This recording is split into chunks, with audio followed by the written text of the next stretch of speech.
ಇನ್ನು ಈ ಅಬಕಾರಿ ಅಕ್ರಮದ ಜಾಲ ಬಗೆದಷ್ಟು ಬಯಲಾಗ್ತಾ ಇದೆ.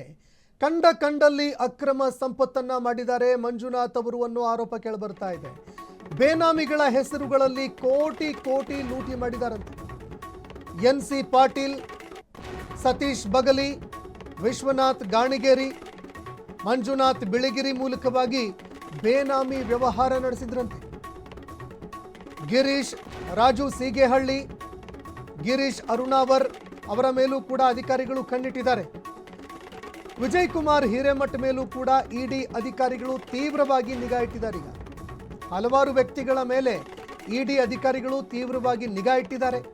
ಅವರ ಚಲನವಲನಗಳು, ಅವರ ಸಂಪತ್ತುಗಳು, ಸದ್ಯಕ್ಕೆ ಅವರು ಹೊಂದಿರುವಂತಹ ಸಂಪತ್ತು, ಅದರ ಜೊತೆಗೆ ಯಾವ ರೀತಿಯಾಗಿ ಅದನ್ನು ನಿರ್ವಹಣೆ ಮಾಡ್ತಾ ಇದ್ದಾರೆ, ಈ ಎಲ್ಲ ವಿಚಾರಗಳಿಗೆ ಸಂಬಂಧಪಟ್ಟಂತೆ ಈಗ ಇಡಿ ಅಧಿಕಾರಿಗಳು, ಜಾರಿ ನಿರ್ದೇಶನಾಲಯ ಅಧಿಕಾರಿಗಳು ಹದ್ದಿನ ಕಣ್ಣಿಟ್ಟಿದ್ದಾರೆ ಅನ್ನೋ ಮಾಹಿತಿಗಳು ಲಭ್ಯವಾಗ್ತಾ ಇದೆ.